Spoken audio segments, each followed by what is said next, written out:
All right, all. Hopefully you are seeing me, or you are seeing my screen at least.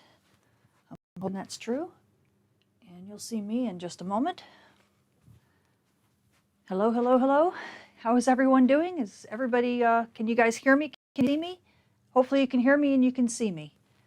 I would love to know if that's the case. Give me a thumbs up. Yes. Mark says yes. Wonderful. Lovely. Looks like people are definitely saying hi. Thanks so everyone for joining me. I have been very busy today. Oh, goodness gracious. Yes. Hi, everyone. Noel, you're from Seattle today. Are you always from Seattle?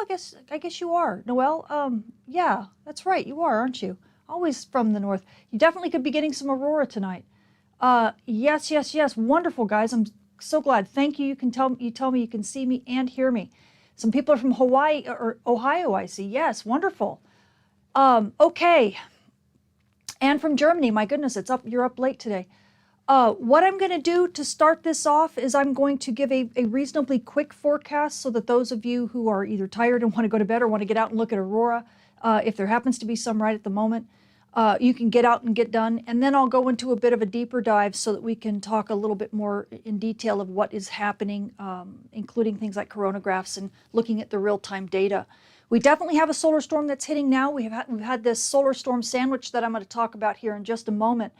And the first solar storm that is hitting, I've had a couple questions where people have asked me, well, there's multiple ones coming. How do you know this is the first one and not, you know, that one didn't go by and there aren't others?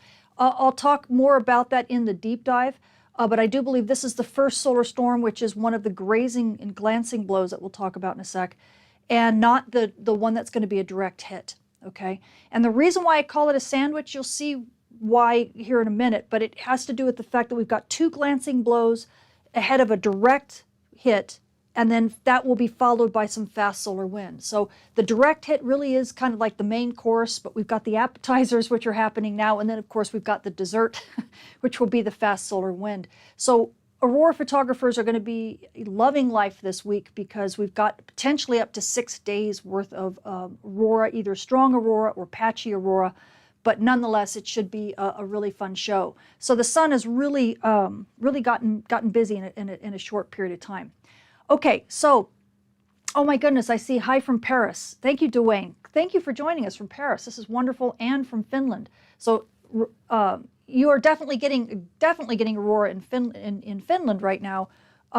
Paris, probably not yet. We may have to wait until the bigger storm arrives. So let me get started off. Okay, and I've got my cute little clicker. So this is the first time I've done a live with the clicker. So we'll see. We'll see. It may be a disaster, but you know, bear with me. I'm trying to get good at this.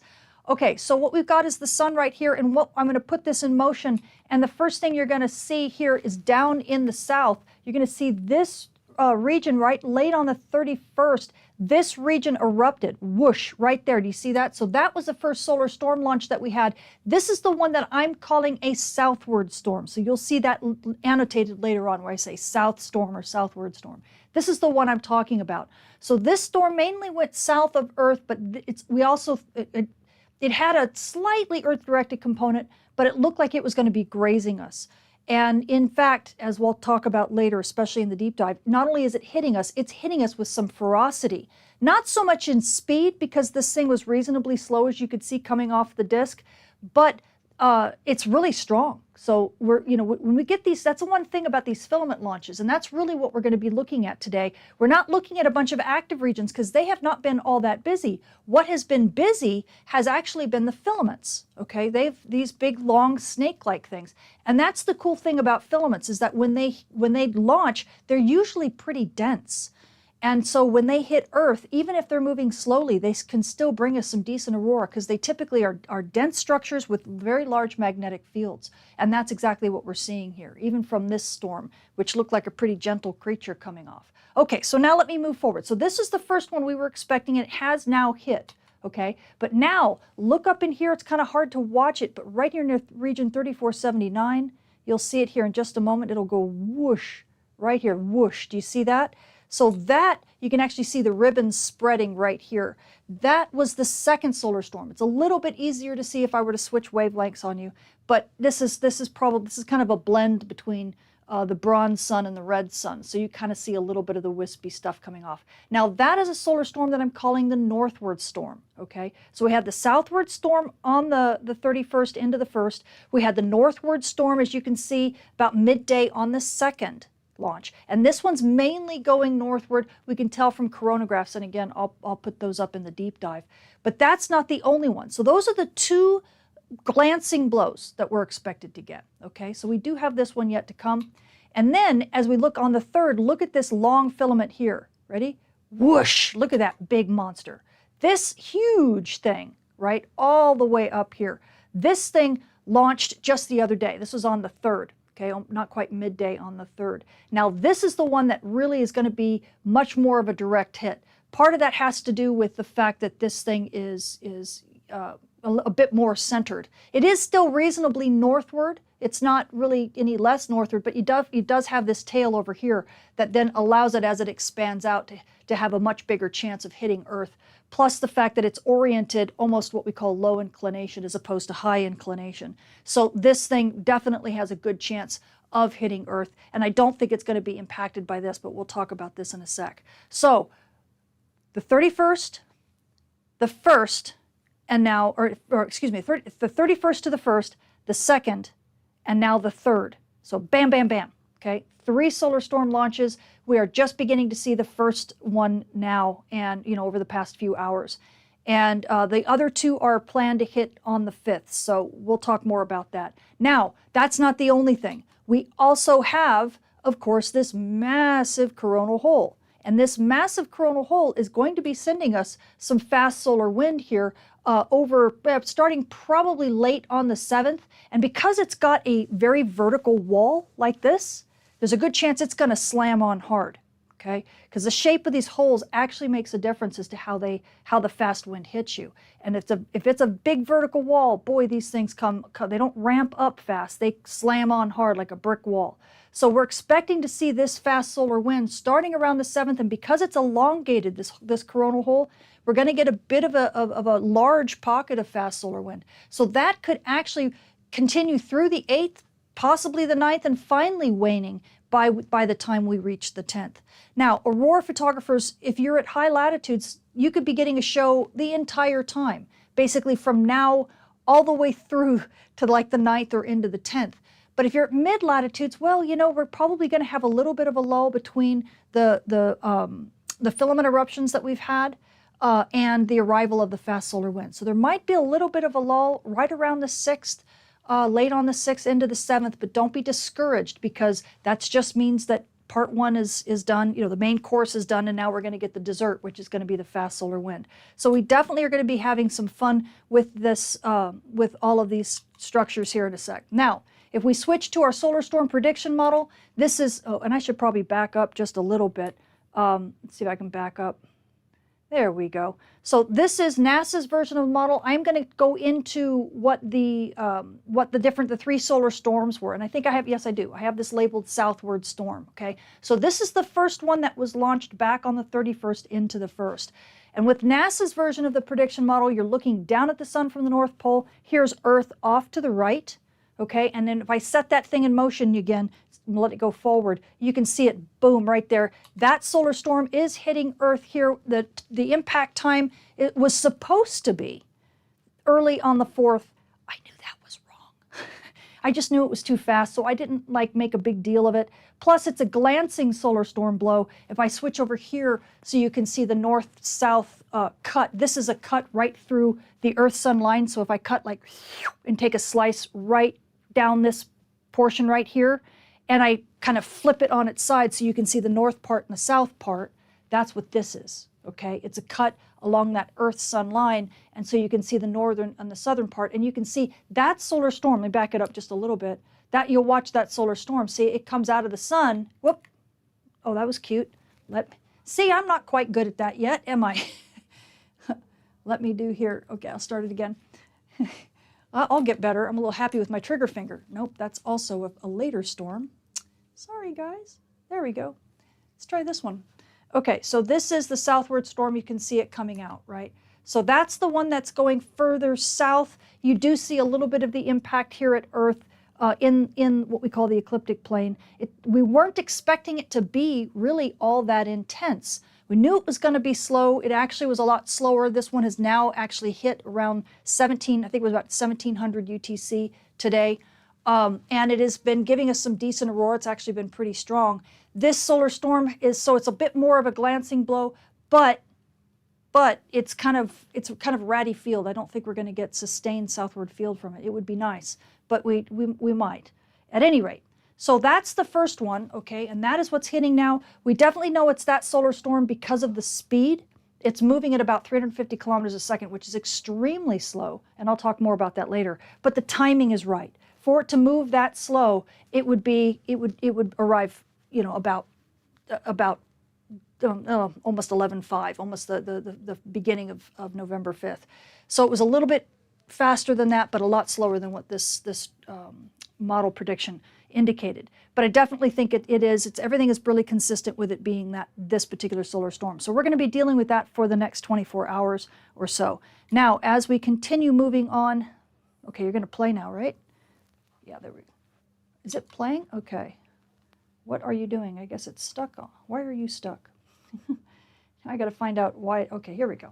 So we are now looking at the second solar storm. So this is the northward storm, as I've got it labeled up here. Okay. So with the northward solar storm, we're still looking at the NASA model, not the NOAA model, because they didn't model these. And you're watching this structure come out, and you can see it's hitting Earth just barely. You can barely see that structure out there. Again, the reason why is because it's not really going through the ecliptic plane. It's going north of the ecliptic plane, and we'll talk about that in a minute. But you can see the impact time here is really early on the 5th, okay? And do I believe this one? Yeah, it might be a little bit early. The storm may be a little bit slower, but this one seemed to be a slightly faster, more eruptive storm than the first one. The southernmost storm kind of went off really gently, where this one had a little bit more oomph, right? Had a little bit more acceleration, and so it was likely a faster storm. So this prediction, I think, is reasonably good. We should be getting something from that second storm here soon. And you can definitely tell this one is once again a solar storm that's going to be grazing Earth to the north. So if I back this up a little bit, you can watch it. See, so this is now once again that north-south cut. And if I let it play, you can see it coming out. But it does end up impacting Earth just a tiny bit here. Is this one going to be a better hit? We can argue that in the deep dive. Do I think it has as much of a chance of hitting Earth as this one did? Yes. Or as the southernmost one did? Yes, I do believe so. Yeah, we'll just have to see. It's really hard to tell with these structures sometimes. Okay, and now as we move to the next one, and this one, so this is now the direct hit. Okay, so this is now the one that launched on the 3rd. This is the one that's the largest, the fastest. This one even caused a radiation storm when it was launched. So it's definitely got some strength, and I've been watching the solar wind data. It definitely is still coming. I don't think it's going to miss us at all. So this one is coming straight out, and you can see NASA has this one modeled to hit us about noon on the 5th. Okay, and all these times are UTC, by the way. You can tell it definitely is still a bit of a northward directed storm. Okay, so it is going, you know, somewhat northward of Earth, but this one is obviously far more Earth directed than the others. So I do believe this one is going to give us a pretty decent punch. And it's really going to be a matter of what is the magnetic field doing? Is the magnetic field going to be in the right orientation? If so, we could get a great storm for this. The nice thing is that when you get these low inclination structures, if it ends up being low inclination and it holds its form, sometimes they don't, but if it does, we'll have a better chance of getting some part of that structure being having the southward field that gives us the aurora. So I always get a bit more, you know, when I see structures that are big and long like that are low inclined, because they have a better chance of at least having some part of that structure actually giving us something. So those are the three. And now we're going to switch to, see if I can get this thing to switch to the NASA model. Now, I mean the NOAA model. So this is NOAA's version of Enlil. The solar storm prediction model. The top panel's density, the bottom panel's velocity. You're still looking down at the sun from the North Pole. Earth is still off to the right. Now this is the official prediction for that direct hit, okay? So when we put this particular model in motion, you'll see the solar storm here start in just a second. Come on, I probably shouldn't have paused it because I gave myself a good lead time. Okay, here we go. So the solar storm launches, and you can see it's quite Earth directed. And again, going, and we'll stop it right about here, going, slightly north, because this is the north-south cut again. So it's going slightly north of Earth. So both NASA and NOAA agree, but NOAA has it hitting a bit later, about 2100 hours on the 5th. So NOAA has it slightly slower at a speed of, what is that, around 500-600 kilometers a second. What you're going to be seeing back here, I believe, is some of that fast solar wind that's going to be a chaser for this. So this is kind of like, if it's an Oreo cookie, it's the cream filling. If it's a dinner, it's a 5-course meal, then this is the main course of the meal, right? The fast solar wind that's going to come afterwards, and you can see that fast solar wind here with this really red ribbon, right? This red pinwheel ribbon is going to be chasing this solar storm. That's kind of neat because it's actually going to be hopefully accelerating that storm a little bit. Hopefully it's not going to be pushing it out of the way.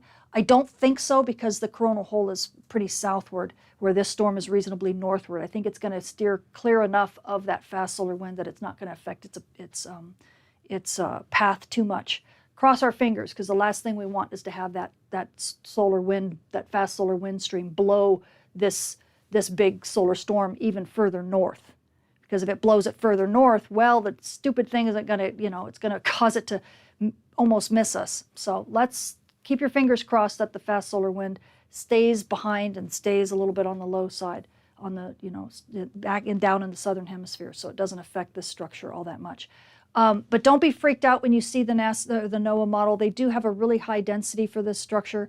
Do I think it's going to be that dense? No, but I do think that this is going to be a dense structure. That's the thing with filament eruptions, is that they really are dense. So this isn't an anomaly. For those of you who look at the NOAA models, it will be a dense structure. But how dense it will be is really kind of hard to tell. We're going to just have to wait and see.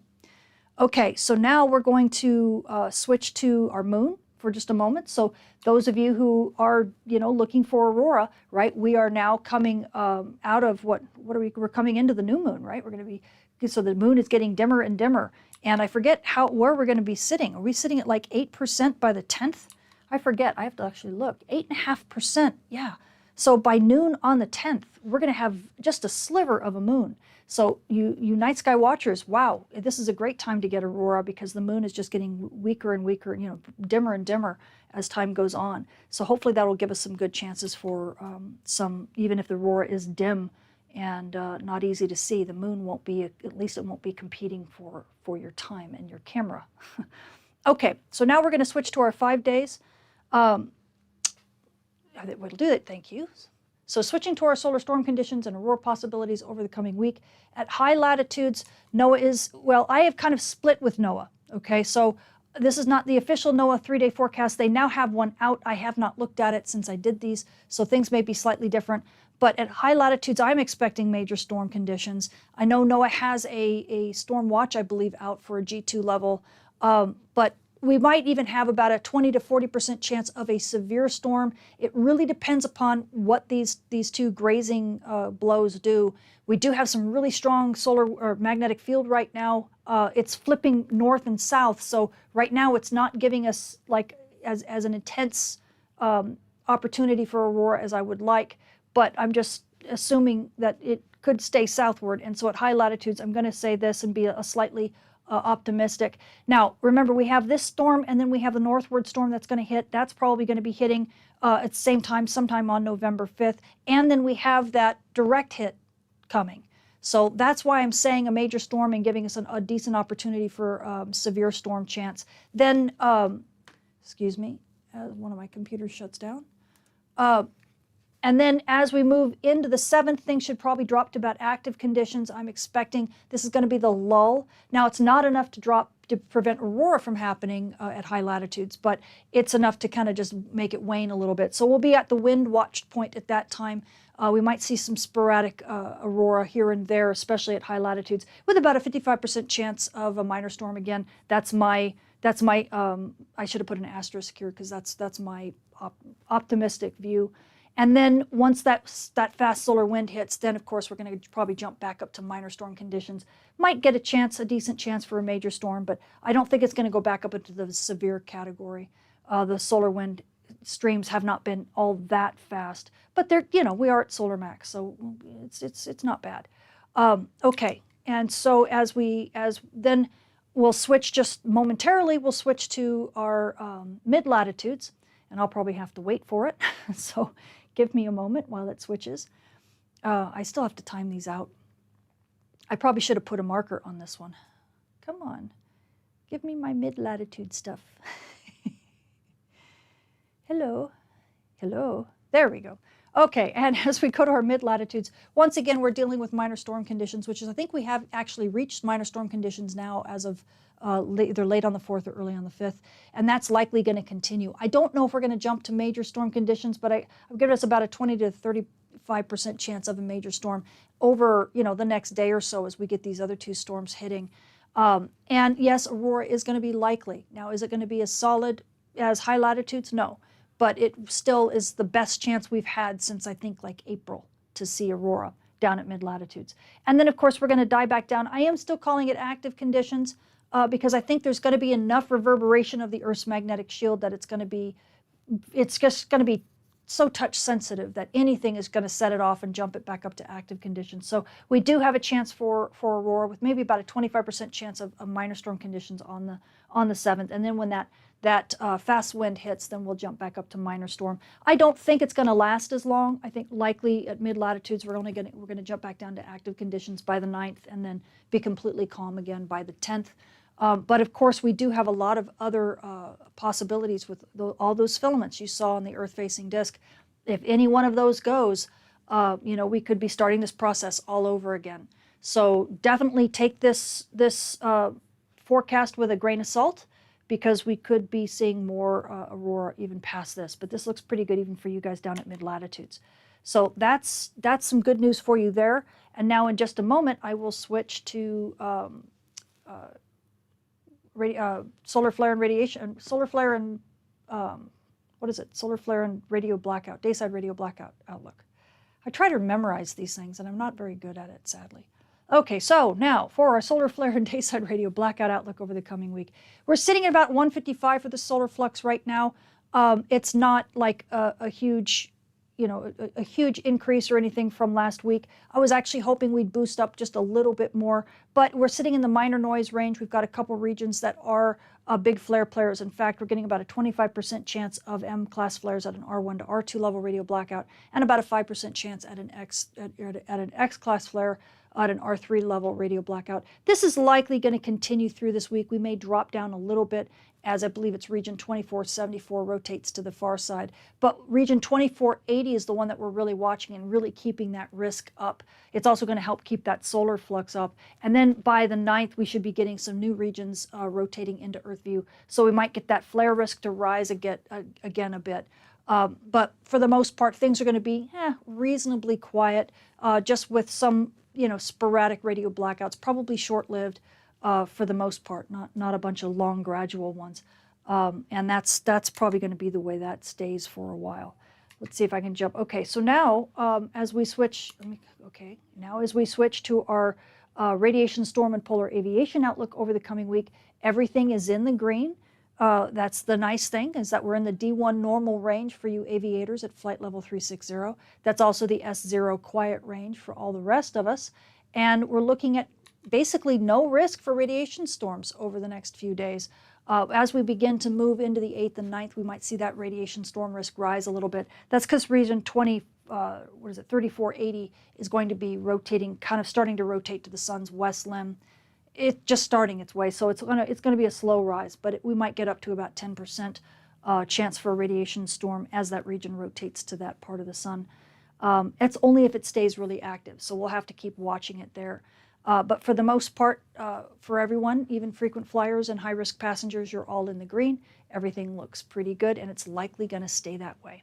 So that is it for the actual briefing, and then we'll go into the deep dive. I'll pause here for a minute and answer some questions if you guys have them, and then I'll just jump into the deep dive. So have fun aurora hunting, guys. It should be absolutely wonderful.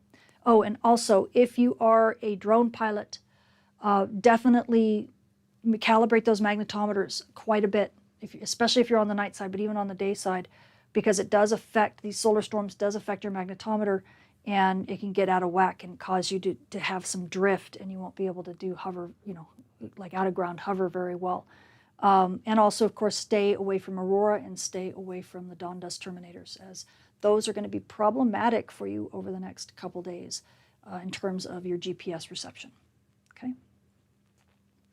Okay, guys. So hopefully you enjoyed this. I don't know how long this took. This is about 25 minutes, it looks like. Not too bad. Let me see if I have any questions before we jump into the deep dive. See if I have any questions on Patreon. And let's see what you guys have, if you have any questions. Oh, thanks, Mike. Excellent. Keeping us in the UK. Awesome. Yeah, I don't know. As I jump into the deep dive, we'll talk about whether, how the conditions are right now, and I'll show you some of the coronagraphs and why we actually had some, why we thought these were glancing blows when they're actually a bit more, at least this first one is. It's a bit more of a glancing blow. But okay, so let's see. I'm reading all your comments. Hi, Dr. Tamitha. We love catching up with you about our son watching from Australia. Thank you, Woody and Karen. Much appreciated. Sonny, you're watching from southern Minnesota. I hope you get some aurora tonight. You might very well. Our dog had a zooming tantrum last time there was a big solar storm, so it gets the dogs excited. Well, that's good. That does happen quite frequently. Animals and humans can get, some very strange, there's definitely some strange biologically active things that occur during geomagnetic storms, and what doesn't surprise me at all. I saw someone say hello from Buffalo, so thank you very much. Okay, Marlo says, why are there two storm models, NOAA and NASA? What is the difference between them?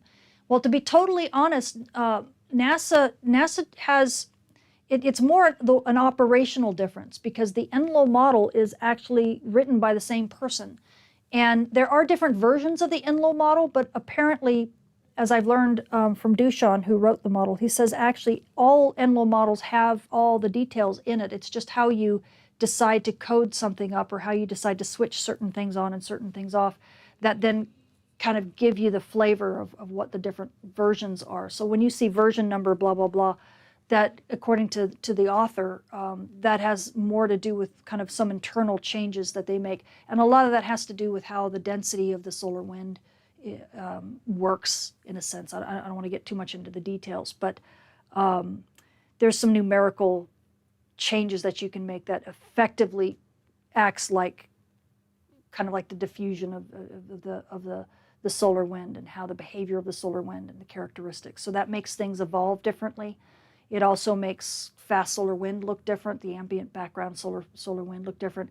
For example, NOAA's version of NLO has been tailored specifically to make the ambient solar wind look really good, and try to model it so it looks like it's as realistic as possible and closest to reality as possible. I'm not sure NASA does that, because they're more interested in getting, I think, the CME dynamics better, and they're also more worried about impacts all around, out into anywhere there's a NASA asset. So they care about the far side. They care about impacts at Mars. They care about impacts at Saturn and Pluto, and anywhere there's an asset, a space asset, they want to make sure that the NLO model works as best as possible. Where NOAA focuses solely on Earth, and so they can make certain adjustments that may not be appropriate for NASA. Now, as far as a forecast being official, the NOAA forecast, the NOAA NLO forecast, is the official forecast. So if I were to go back to, let me see if I can find it. Where is it? Yeah, this one. So when I go back here, I'll go ahead and play this, if this will let me play. Hold on. You gonna let me play? Maybe. Are you running? No, you're not running. Why aren't you running? There we go. So I'll stop it once again when it hits the solar storm value here. And there, how about that? Okay, so yes, 2100 UTC. So as you notice, this model was actually shows an impact time that's later than the NASA model. And that, to be honest, is pretty typical. NASA, part of the reason why NASA's version of the model It's not even really the model, it's the process. The NASA folks, they need to get forecasts out quick. So as soon as they get enough information from coronagraphs to be able to do a model run, they do it. NOAA, on the other hand, has to be precise. So they would much rather wait, and that's why NOAA models come out later, and be much more precise in in what their model says, in terms of how confident they are that their model is giving the absolute best answer. And the reason for that is because their customers are different. Okay, so NOAA can't stand to have what we call false positives, meaning they can't have people get all whooped up saying there's a solar storm coming and it's going to hit this hard and it's going to do all this, and have it be wrong, because that costs a lot of money for the industry and the military that stands up, and goes into these mitigating procedures and circumstances. Where NASA, on the other hand, they can't have a false negative. So they're the ones they're forecasting everything. Even little whistles and farts, they're forecasting. They'd much rather have a strong hit that's wrong than a missed hit. Makes sense? And that's because they're protecting human assets and they're protecting NASA assets, and they want to know what's going on all the time, and they're training for Artemis. So it's important when it comes to human life to be able to handle all the false, even false positives. But they want to just make sure they don't miss anything, that nothing gets through their net. So that's kind of how that works, and that's why it's different. But when we talk about official Earth forecasts, you go to the NOAA NLO model. So hopefully that, in a long-winded answer, gives you enough info as to why they're different. And they're not the only ones. I could show the MOSWalk too, because the MOSWalk also runs NLO. This is the UK, at the Met Office, UK. They also run a version of NLO. I just didn't happen to show it this time because I didn't have time to grab it. So hopefully that answers that question. You're so thorough, Dr. Scove. I don't have a question yet. Aw, thanks you. Thank you. That's so sweet, Metal Halo. Appreciate that. That's so calm. That's so cool. Okay. When it has tonight's view line and tomorrow's view line, does that mean before 12 midnight and then 12:01 means tomorrow? View line. What do you mean by view line? I'm used to view line being like Ovation's view line. All times are in UTC. So hopefully that helps, Susan. So always think of UTC, and you don't have to worry about daylight savings, right, with UTC. So that, yeah. So I don't know if you're talking about the line here with the model here, or you're talking about a view line with Ovation showing a view line over, how far south can you see the aurora, so to speak, or how far north for that matter. So let me know what you mean, but hopefully maybe that answered the question. Bioeffects, I think, are upgrades to DNA. Well, that's an optimistic way of looking at it. In this case, it's mainly, if you think of people who are sensitive to MRI, right? We know there's a set of people who are sensitive to MRI, and those are the same kind of people who are going to be sensitive to geomagnetic storms, because they don't like magnetic fields, electric and magnetic fields wiggling a lot. It causes issues for them, and there's a class of people that have those types of sensitivities.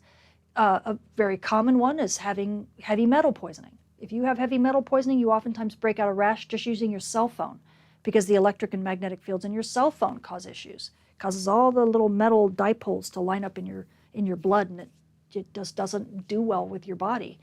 Other people who have plates and screws, or have had metal, prostheses and things like that, or implants in their body. Some people who've had damage, who've had accidents to their brain, they suddenly become susceptible in very strange ways to VLF, for example, and other types of electromagnetic radiation. And I don't think we all understand it yet, but the medical field is really beginning to jump on this, thank goodness.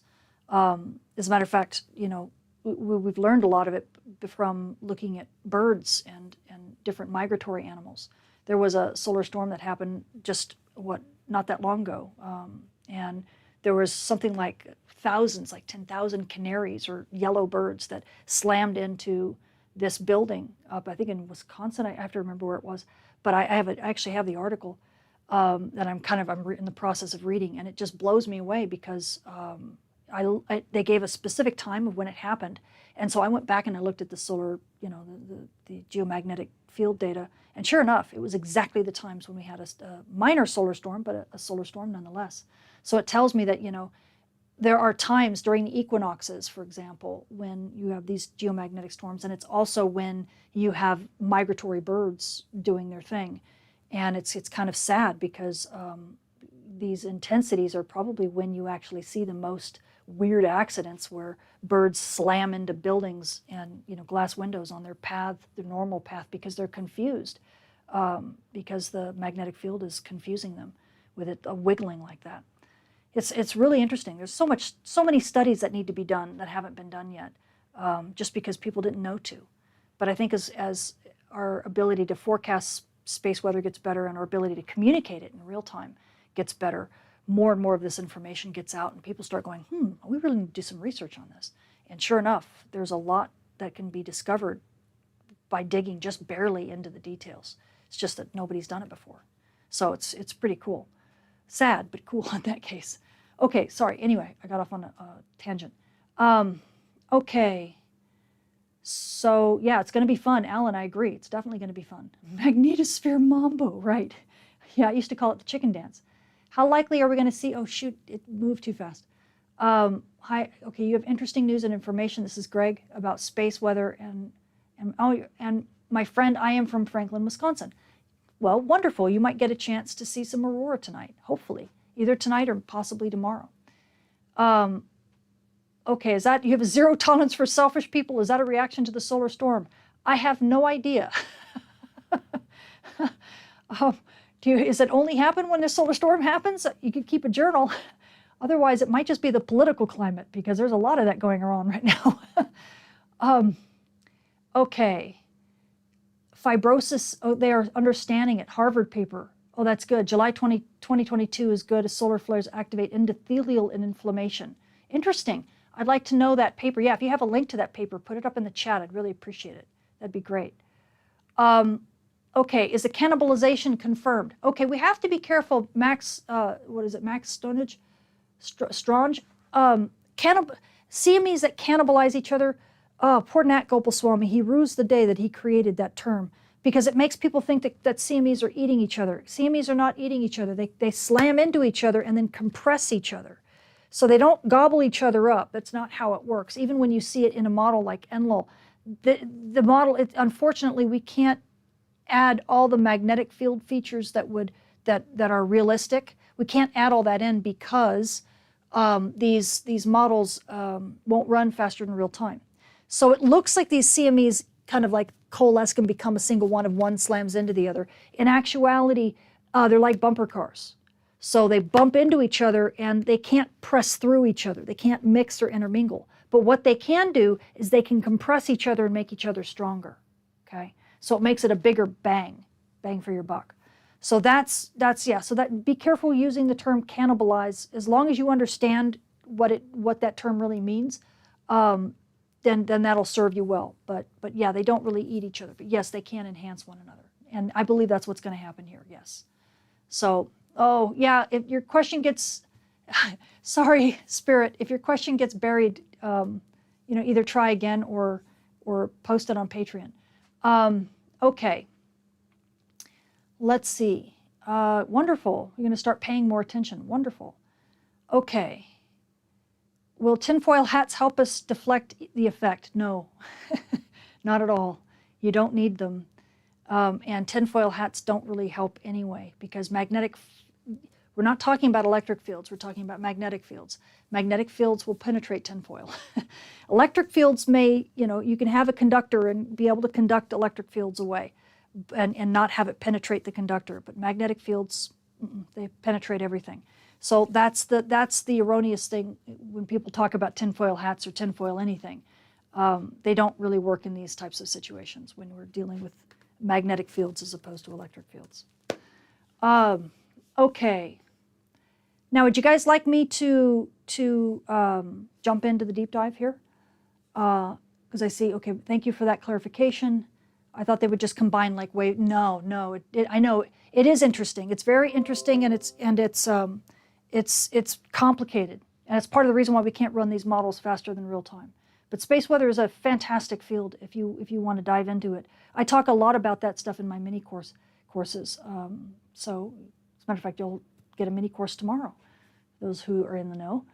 Okay, with a good negative BZ, could this could give a good show, right? Yes, down into mid latitudes. As a matter of fact, that's what I should dive into now. I think that's a good segue. Let me switch my screen over so that you can see what I've got on my other screen. Okay, so I'm done with my clicker for now. Now I go into the deep dive. So what I'm going to show you guys really fast is just some of the details that we skipped over, just so we can talk a little bit about them a bit more. Now this is LASCO. This is a chronograph image from SOHO, which is Earth. So you're getting a view from Earth. And on this side are the intensity images. This one's going to go away. I think there was an error here, so this one's going to disappear. But we do still have the difference images. The difference images are essentially the like subsequent intensity images, one after the other, subtracted from one another. So it pulls out features. So what is moving in one image ends up being either light or dark, depending upon whether there's density there that wasn't there before, or there was density and now it's gone. So light means there's density being there, moving into that space, and dark, like black, means the density is moving away, is moving out of that space into the next location. So it really enhances the features. So I'm going to go ahead and play this just a little bit so you can see. That's cute. Don't go backwards. Who knows why it was going backwards? So I'm just going to hopefully this isn't going to give anybody, I'm going to stand on this side, so it hopefully doesn't give people, doesn't look like it's flashing too much. I'll pause it in just a second. So this is going to be, we're talking about the southward solar storm. This solar storm here that's going off to the east, that is not what we're looking at. What we're looking at is this one down here, okay? So as you might notice, you can actually see a partial halo up here, and then a solar storm launch here, and then another solar storm launch in this direction. Yeah, this is solar maximum. Welcome to solar maximum, guys. There are solar storms going off all the time. This is why I had a person ask me to just today, when I showed the model run, was it just today or the other day? I showed the model run and they said, well, that's not the one I see. The one I see misses Earth. And it's like, well, that's because NASA has moved off to a totally different solar storm and they're modeling one of the other ones that blew off the sun. NASA is incredibly busy right now. Their M2M office is just crazy busy with all the solar storms being launched from the sun right now. So this is the one that was southward. You might even see, if I showed it again, you might actually see kind of a leading part that actually comes clear down in here. It was a part of the I might be able to back up a smidge. So you can see just a little bit of stuff. I don't know if that's part of this structure, okay? It might be, or it might be a leading part of this because it's awfully far south. Really hard to tell, but NASA and NOAA both modeled this version, or this southward storm, and both of them had it, as you saw, just barely glancing below. And I would have totally agreed. I almost thought this thing might miss us, to be totally honest. So I was quite surprised to see the strength of the solar wind that we're seeing now, or strength of the solar storm that we're seeing now. And that's a pleasant surprise, obviously for aurora photographers. But again, this structure was not moving very quickly. So as it moved out, it took a long time to hit us. But I do believe this structure is what we are seeing at Earth right at the moment. Okay, so that's the southward storm. Now, let me go to, oh wait, I have it, never mind. Here's the northward storm. This was the one that happening on the 2nd, okay?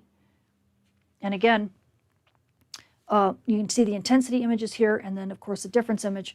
With the nice thing about the difference image is that it really pulls out where kind of like the shock, the very leading edges of this stuff are, whereas in this image here, it's really kind of hard to see that wispy stuff, right? So it pulls it out so much better. Now this one, believe it or not, just from the coronagraph, oh, come on, boom. Is that the last? Yeah.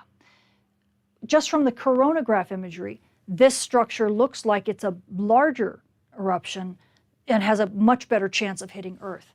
It still looks like it could graze Earth because as we kind of look at this, don't include this little guy here, but as we look at it here, it still looks like it's not quite right central meridian. That's where we would be, is like right here. So it looks like it's, might not hit us.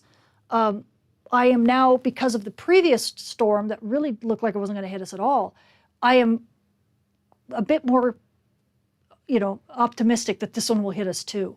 And I don't know if I should say that or not, because, as soon as I say that, maybe I'll jinx it, right? But this is the reason. This solar storm is one that NOAA did not model. Okay, they modeled the southward storm, and then they modeled the direct storm, which is the model I showed you. But they didn't model this one, and I'm not really sure why. I'd have to find out. I do know that. Well, no, I won't say that. But I do believe that we have a good chance of seeing this one hit Earth as well. This one is expected to impact Earth really any time. Okay, so I'll show you the solar wind here in a minute, and who knows, maybe we'll see a second impact. But get ready for it, because it might be coming anytime. And now here's the third one. So this is the one that was launched on essentially just not yesterday, but well, close enough, yeah, yesterday. Yesterday, a little bit longer than that. So this one we are going to expect to hit midday to late on the 5th. If it's slow, it'll hit on the 6th, right? And if that's the case, then, well, we may not have nearly a strong aurora. But if it hits as anticipated, either around noon on the 5th, which is NASA's version of the model, or around the 21st or 2100, like late on the 5th, that's NOAA's version, it should bring us some decent aurora. But again, if it's early, it'll be a stronger hit. If it's late, it will be a weaker hit. And that's all has to do with the speed of the structure arriving. But as you can see, we're not talking about this southward eruption. This is once again something that kind of clouds and muddies the water, which makes it tough. But in solar maximum, we don't really have a choice, right? They've got it. They do what they do. And let me go back a little bit. So trying to see through this structure, right? We can see this partial halo that comes all the way out. This is this one. This is the one we're talking about. And it looks like it's probably that far. So, so are we looking at something that is definitely more than a partial halo? I mean, more than just more than the center disk hitting the central meridian where we would be? Yeah. So do we believe that this one will really hit us? Yeah. This one has a much better chance of hitting us. And because it's fast, it should give us a bit of a wallop. And in fact, if I go, this one was really unique, if I recall. Oh, I can only see it on C3. Shoot, I'm not able to show you that. This one was really neat because those people who know what a solar slinky looks like, we could see the leg of the slinky out here, and then another leg of the slinky right here. And so we could see that you could actually see how the three-dimensional structure looked. You don't get to see that very often in chronographs, but it's a really, really kind of a neat thing. I might even show my students this when I get in class with them on Tuesday, because they know all about the solar slinkies, and it really looked like this structure was. Oops, let me go on this side. It really looked like this structure was coming out like. Hope you can see the slinky coming out like this. If I can get my legs the right way. So it was like this, and then the other leg was like that. So it really will be interesting if we end up getting a solar slinky that comes and hits us this way, because as it gets bigger, I move out the right way. Yeah, it kind of looked like that. So you can see the legs here, this kind of circle that I'm holding in my hand, and then the second circle, I should hold it like that. So it was kind of like that. So it's going to be very interesting to see if that ends up being what ends up happening. But I don't know. They also can twist sometimes. But the neat thing is that the more energetic structures don't typically twist as much. It's the really slow ones that come out gently that can do cartwheels and spin and really get messed up. The more explosive ones are a bit more rigid in their movement. They're stronger magnetic fields. They don't like to be buffeted around. They're like, no, I got this, kind of thing in the solar wind. So I'm hoping this is one of those structures. So that's that. And then let me show you what I mean by the solar wind. Come on, there we go. Can I make this bigger? Yeah. Yeah, I may not need to make it bigger. So I just took this right off my Twitter feed. I hope you guys don't mind. I am lazy, so I took it off my Twitter feed. So this is what was interesting. So here is the solar wind. We're looking at magnetic field components here. I know it's a little bit messy. And then this is an angle. It's still part of the field orientation of the magnetic field. I'm not going to talk about this. This is density. This is speed, and then that's temperature. Don't worry about temperature right now. And what was interesting about it is that not only did this thing it was moving so slowly that you didn't have like an onset that was like boom, like really hard, bam, it's here, right? It just kind of said, well, I'm here. It just kind of grew on us, right? And that's because this thing did not have a shock at all. This thing's moving really slowly. In fact, at the time, I think this is like 350 kilometers a second. That's pretty slow. As you can see, it's almost just the ambient solar wind speed. So it really kind of grew on us. But what was very interesting is that, geez, it was strong. We're sitting at like 15 nanotesla. Typically, these structures, if you get over about 10 nanotesla, you're looking at a decent, you're going to look at something that's going to give you some decent aurora.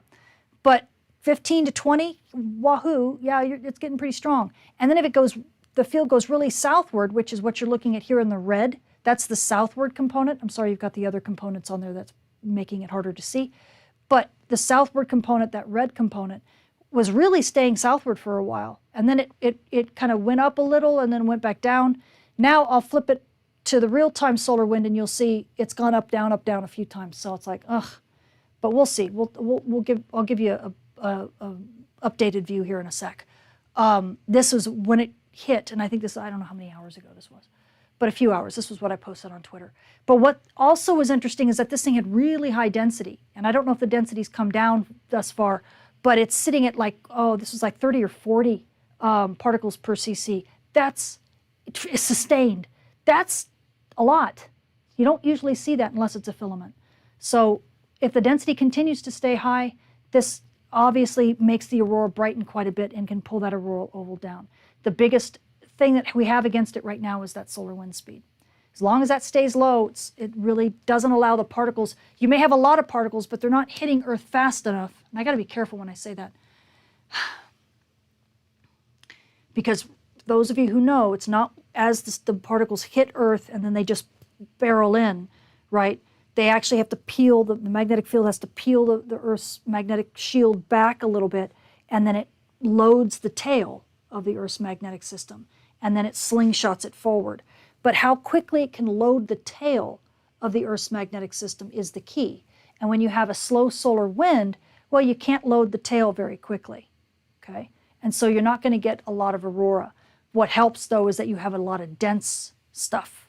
So that helps to load the tail faster with stuff and get it to slingshot forward. Because it's like you're packing the slingshot full. And as you pack it full, it's kind of cranking back and cranking back and cranking back. And eventually it can't hold it anymore. And it boom, moves forward and it shoots all those particles earthward, okay, from the Earth's magnetic tail. For those of you who don't, if that seemed like Swahili to you, take a look at my, the M courses, for my mini courses, the M series. And they'll teach you all about the Earth's magnetosphere and how it works and how it's a slingshot instead of particles just coming in from the front, because they don't really come in from the day side. Okay, and so let me go and take a look at, yes, you can be reached, don't give me that. Let's take a look at the solar wind. Hello? Did Swipsy go down, or is it my computer? Oh, come on. I don't know. I will check in a minute. What we'll also look at, I better not, I don't want to upload that really. Let's see. Nope, still not giving me. I don't know what's going on with Swipsy. So this is, and this looks like it's updated. This is the AE index. This tells us what aurora is doing right now essentially at high latitudes in the auroral zone. And what I tell people is that a rule of thumb, and you're looking down here, you don't have to look at this stuff up here, the AU and AL, but just look at AE, which is the top trace here, okay? It's the top trace. And the rule of thumb is anything above 500, okay, you're going to be getting substorms, meaning it's not a full geomagnetic storm, it's not a big, fire and brimstone letting loose, but it's enough to give you aurora at high latitudes. Okay, so as you can see reasonably right now, we're kind of dipping a little bit below that. There's still some sporadic stuff, but if I can get to the solar wind up, we'll see why. This was from earlier, and so even though we had a really slow solar wind, because we had all that other stuff, we had really strong magnetic field and really high density, we were getting some decent, and it was building. Okay, it was building up in terms of substorms, getting bigger and bigger. I thought we might actually roll into a real geomagnetic storm, but it looks like no. All right, I am not sure why SWIPSY is not working. Let me. Has anyone checked SWIPSY? Is it just my system? Is that why I'm not getting it? Did my thing die? Let me see. I might switch it back to this one. Hold on.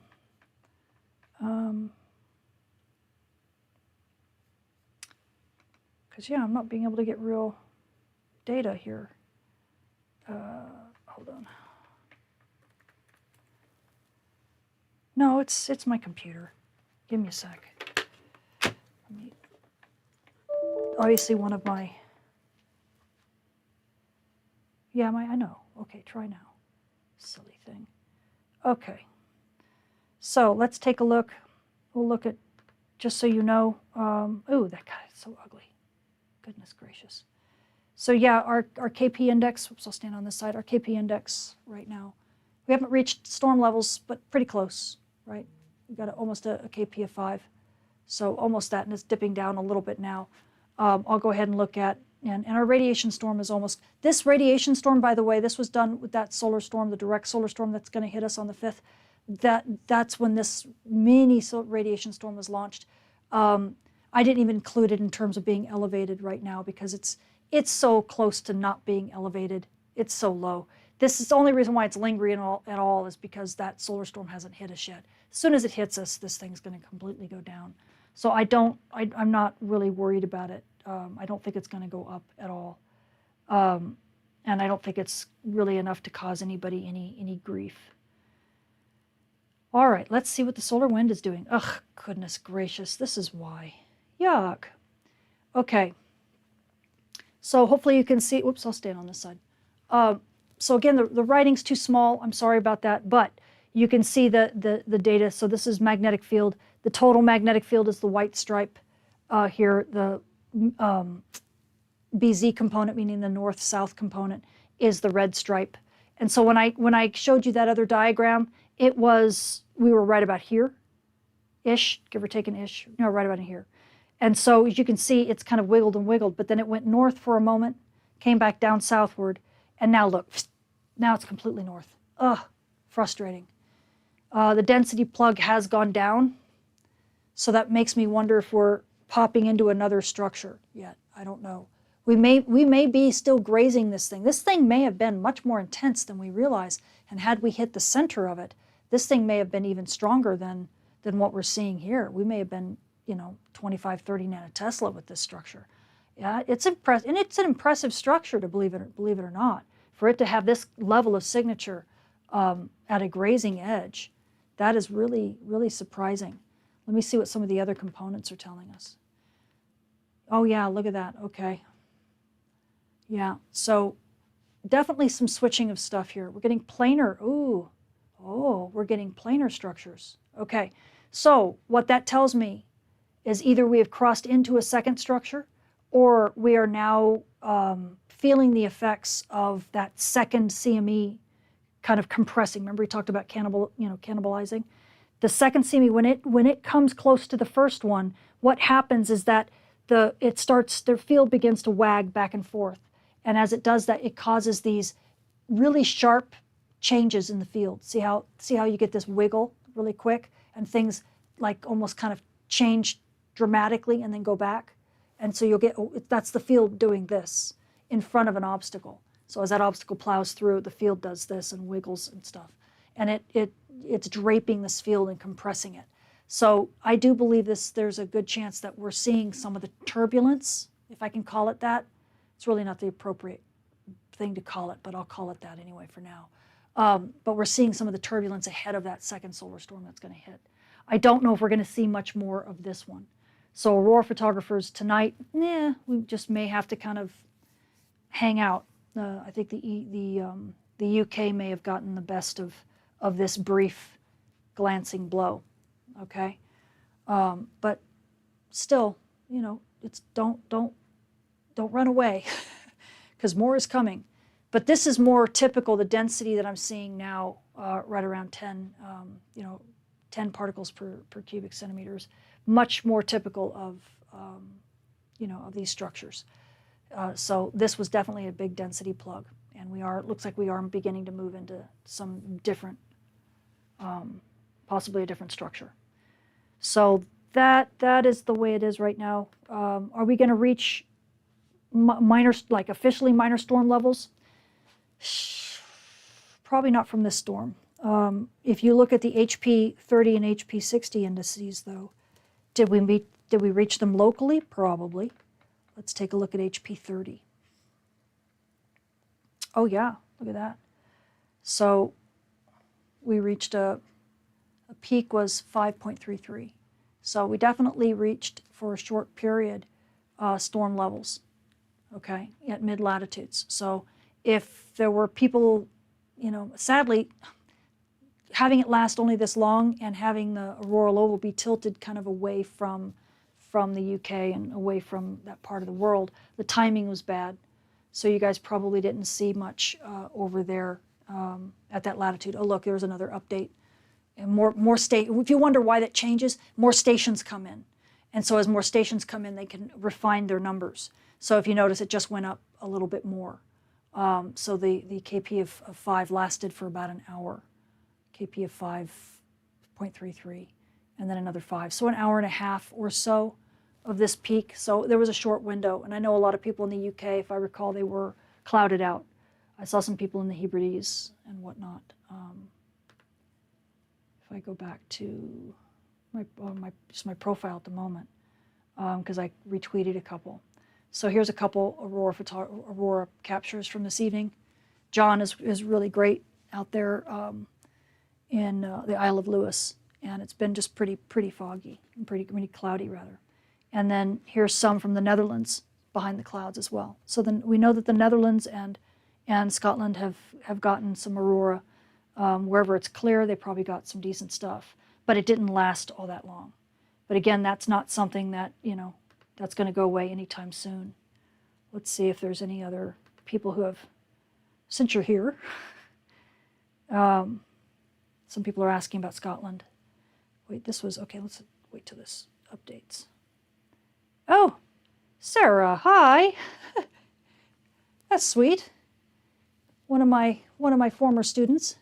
Busy night, she's tracking it. She works for the 557th, guys. This is a serious space weather forecaster.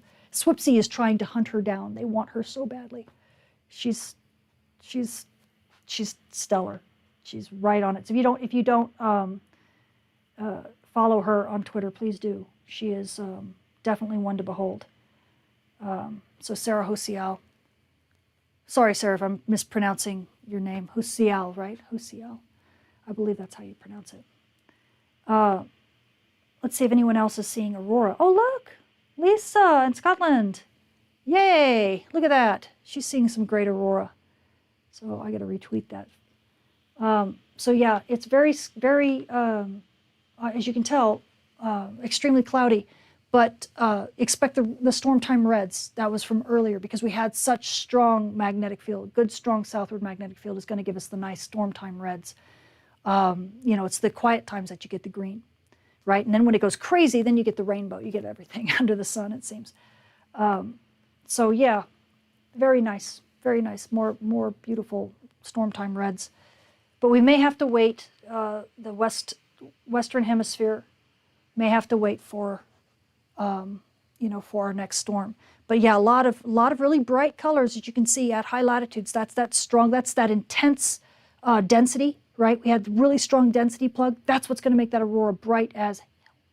And so that doesn't surprise me at all. It's just that it's not going to, because we don't have the speed, it's not going to pull that auroral oval down to lower latitudes like we'd like. And it just didn't last that long.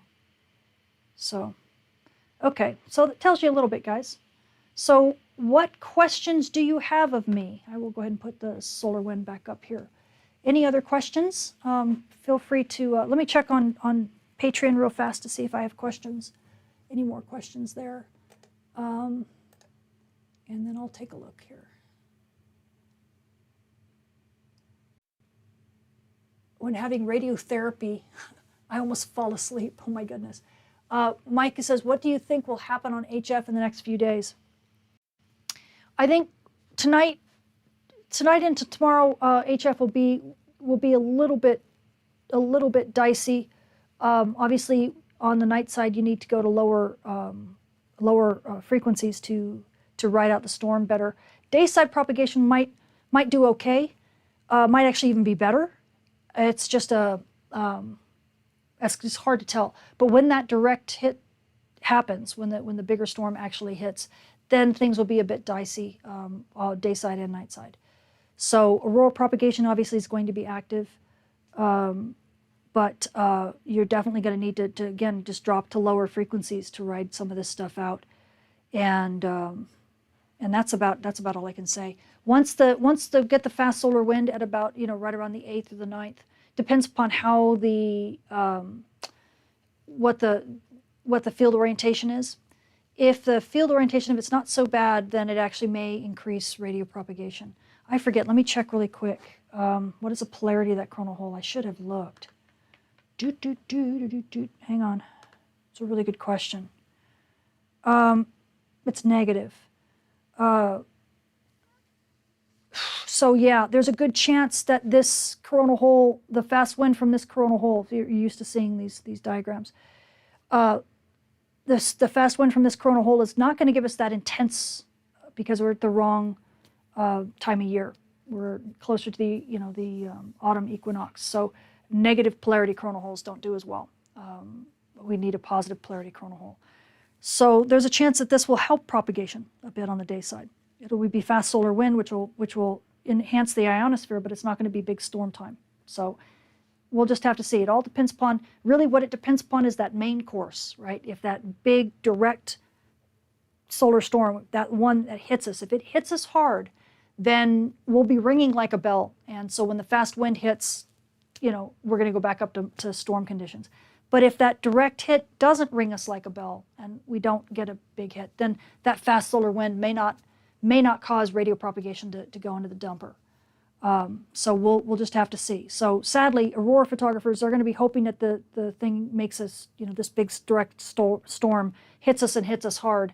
And of course, radio amateurs are going to be saying, please let it be a dud.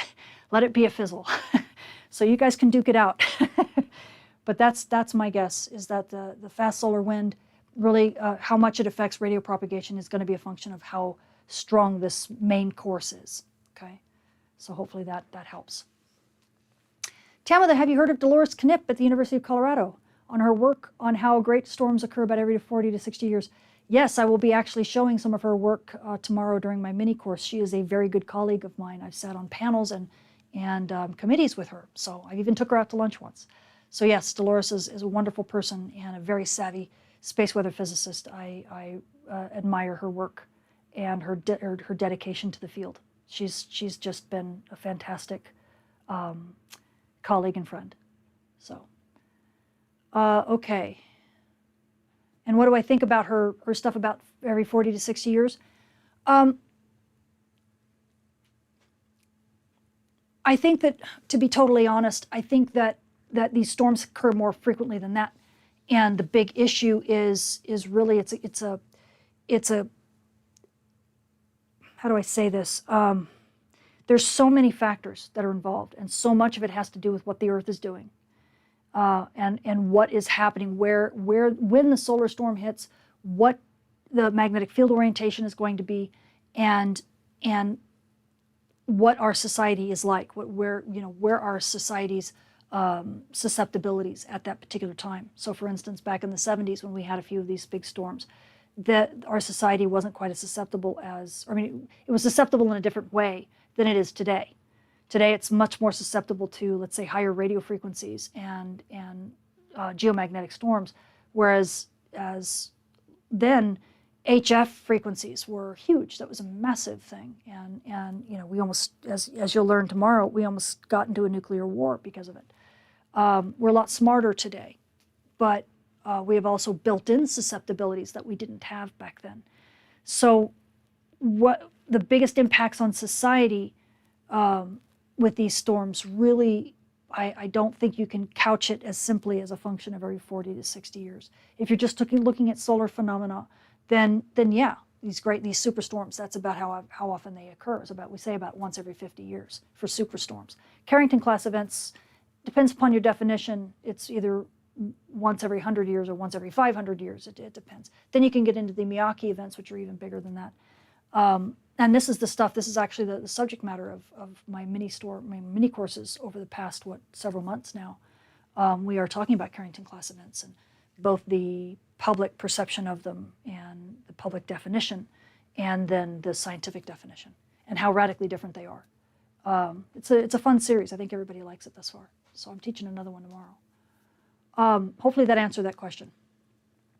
Okay, do I agree? Yeah, so that's, yeah, spirit, that's what hopefully I answered here, and then I can talk more about that tomorrow during the mini course. Do the colors in the aurora tell us something about the frequency of the incoming solar radiation? Not incoming solar radiation, no. But what it tells us is the energy of the particles that are being slingshotted toward Earth into the poles. So remember I was talking about that slingshot, right? Well, you slingshot the particles due to something called reconnection. It's essentially the Earth's magnetic field is reconfiguring itself. It's got too much energy, it's got to shed energy. And it's got to shed energy by spitting stuff down the tail and getting it out of its system and shooting other stuff up into the Earth's upper atmosphere, using it as like an exhaust pipe. And the speed at which it shoots this stuff up, you know, the energy with which it shoots this stuff, these particles, it energizes the particles in a particular way. And what level of energy those particles have as they're being shot, and we're talking mainly about electrons here, the energy of those particles is what dictates the color. So it's not directly related to the solar radiation, but it's indirectly a function of it. Okay, so the bigger the solar storm, the deeper the color. For instance, the reds will typically be activated, and strangely enough, I think the reds are even a lower energy. Isn't it strange? But because of the ionization that they do, the red ionization is with oxygen really high up in the atmosphere. Green is also oxygen, but it's at a lower altitude. But the behavior, the pattern that you see is typically when things are quiet, you get what are called quiet green arcs. And so green is like the natural color of aurora that we see even when there aren't storms. But when you get a big geomagnetic storm, then you get reds. And then sometimes you can even get the blues lighting up, blues and purples because of the nitrogen. And again, that's a different energy. So it really depends upon the energy of the electrons coming in and how they equate to the bond lengths of these particles. And actually, I shouldn't say bond lengths. It's more the energy of the orbitals. Because the energy that comes in, it promotes an electron to a higher, I don't want to get too much into the chemistry here, but it promotes the electron to a higher orbital, higher energy. And then that electron, which is orbiting this atom, will have to discharge and reduce and go back down to a ground state or a lower energy state.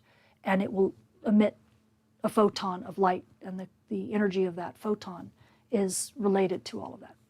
So, it's complicated. It's complicated. So it's not a direct relationship. But yes, you can definitely tell if you get reds in aurora, you know that there's a geomagnetic storm going on or something close to it. And typically the fields will be pretty strong in the solar wind. Okay. I'm not going to answer about Nibiru. Oh my goodness, come on. Let's keep things about Earth and how it affects our society. Okay. Hope it doesn't hit too hard. Love your podcast. Well, thank you. I appreciate that so much. Thanks, Mike. I appreciate your work here. Mike Richardson. Be nice to Mike Richardson. He's a moderator who jumped on the feed here. I appreciate it, Mike. Your work is much appreciated. Yeah. Okay, satellite dependence is a big issue. Yes, that's a huge thing we didn't have in the 70s, right? Not nearly to the degree we have now. Kind of off topic, but what causes the break or null in the solar wind data around? Oh, telemetry. We had a telemetry drop out. There's half a dozen reasons why that happens. Real-time data is ratty, right?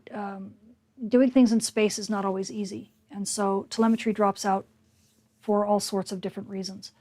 And it may have been that they were switching to ACE data because Discover was giving us some trouble. As a matter of fact, let me go to, oh, don't do this to me again, come on. Yeah, they're saying active is ACE and Discover. You see this right here? Active, ACE, and Discover. So that they may have had some kind of, whether they're trying to switch from Discover to ACE, because you see this data here? See this straight line? I don't know if that's real. Discover has some problems with its plasma data. Yeah, see this? So Discover was just, looks like it was stuck, and then they may have switched to ACE, or it was jumping around, see how it jumped again? So yeah, they may be trying to switch back and forth between ACE and Discover, and something happened. I don't know if there was a telemetry issue, or might have even been, yeah, see they're saying, see the yellow bar down here? So this is what we do with real-time data. Those of you who think it's Big Brother, you guys are trying to hide it all. No, we're not really. You just need to understand how to read this stuff. So this yellow bar here is talking about all the data above it, okay? And if it's yellow, it's suspect. So this is them saying, yeah, this doesn't look good. This data looks good. I agree. But then we jump back up again. See this? All this data up here? The plasma data in particular. And look, a yellow bar again, saying suspect. Okay, so Discover's having issues. Okay, and so that happens. That happens. And they are still using Discover, strangely enough. Good, Discover's in blue. See Discover, and so you see the blue bar. And then they switched to ACE. You can see the green right here. So that's ACE. And then they had nothing. God knows why. And then they went back to Discover. Probably trying to switch back and forth, or maybe they dropped out with ACE because ACE didn't cover it. They couldn't get DSN to talk to ACE, or I don't know. I don't know how it is, but they've gone back to Discover, and now we're just dealing with the fact that some of the data is suspect. This is the nature of the game when it comes to real-time data. Discover is a great spacecraft, but it does have a faulty Faraday cup. And until we get the SWIFO, right, the Space Weather Follow-On, we are going to be dealing with that. And we already know that ACE data doesn't have the best the best plasma data. It's off by a little bit. It's not as good as wind, let's say, but wind is not at L1, and it doesn't give us real-time data. So we have to suffer with ACE and Discover, and so that's the game we play. Okay? But all the information is in there. And believe it or not, scientists have to suffer with the same outages that you guys do. It's not a matter of, oh, Big Brother's hiding stuff and scientists don't tell the truth. Oh, give me a break. Okay, as you can tell, I'm getting punchy. I got to finish doing a mini course for you guys tomorrow, and I'm not done with that. So I'm probably going to wrap this up here quickly. Okay. Say thus a fast pitch makes a red aurora, a slow pitch makes a green one. No. Talking about speeds? No. Stronger magnetic field strengths. So this stuff, this strong magnetic field strength makes red aurora. And high density can make red aurora. But if it's fast too, sure. Okay, you can't look at each one of these things alone. You kind of have to look at them as a combo pack. Okay, if this had been weak magnetic field and low density as well as slow, then it would have been green aurora. We wouldn't have seen really anything. If this had been low magnetic field strength, high density, high speed, yeah, it might have been red. Might have been. If it had been like it is, strong magnetic field, high density, slow speed, yeah, we get a red aurora. So, you have to kind of look at the combination of these three things and just see where it fits. But more often than not, if you're going to get a strong, if you're going to get red aurora, it's first thing I look for is strong magnetic field, strong southward magnetic field. That's in my anecdotal experience, right? This is what my decade of watching real-time data, more than a decade now, of watching real-time data constantly and looking and corroborating it with aurora field reporters. The strength of the magnetic field is probably the number one of whether or not you're going to get red aurora, okay, or colorful aurora. So, but it's, you know, there's still other things that you have to worry about. Okay. March 2003 was the last time aurora in southern Iowa and northern Missouri. I hate to tell you this, March of this year aurora was in southern Iowa and northern Missouri. there's people all over the internet, you know, in our Twitter community that has tons of pictures of aurora from just a few months ago. So, because we had some G3, G4 storms, or G3 storms. Do we have a G4? I think it was a G4. But we, you know, even a G2 will give you aurora in Iowa if you know when to look. Okay. Mark, thanks, Tamitha. Appreciate the explanation of Big Brother. You're welcome. You're welcome. Sometimes I get a little punchy. Okay. Time's up, Darla. Okay, I know. I got to get going. All right, guys. Any other questions here? Let's see. How accurate are the forecasts you present for the European region? Anything to consider for us here in relation to your forecasts? No, because everything is in UTC time. So that is UK time. You know, I may focus a little bit on the Western Hemisphere. That's just because aurora can come to lower latitudes in the Western Hemisphere. But all the times I talk about are UTC, so it's definitely for the UK, right? So it's all for Europe. And like I said, you got aurora down to the Netherlands today. And there might have been even other places. I just haven't checked. Those are just people who bothered to give me information. So I might go looking for more later. Okay. Oh, thanks, Mike. I appreciate you answering questions. The shelter in place, yeah. Yeah, they'll shelter in place more for solar storms. I mean, for radiation storms. What they'll do with geomagnetic storms is they won't do EVAs. If it's a big enough storm, they won't do an EVA.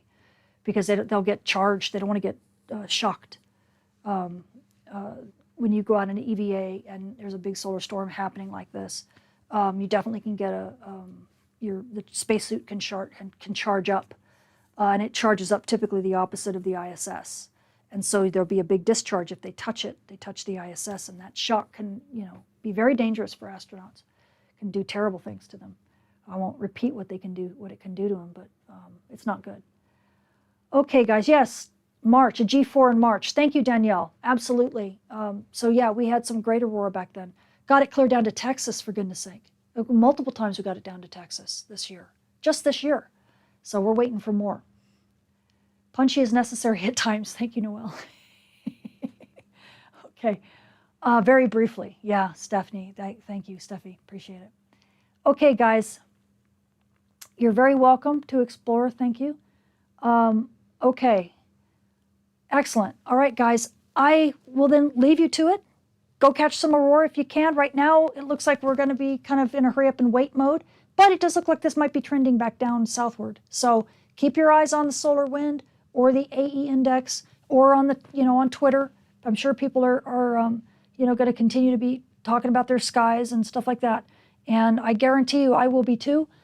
And I will post pictures as soon as I see people having them, and I'll let people know if the field goes favorable again, okay? Or if the second solar storm clearly hits, okay? But yeah, this is just the appetizer. Tomorrow's the main course, and know that there's a lot more coming, okay? All right, bye for now.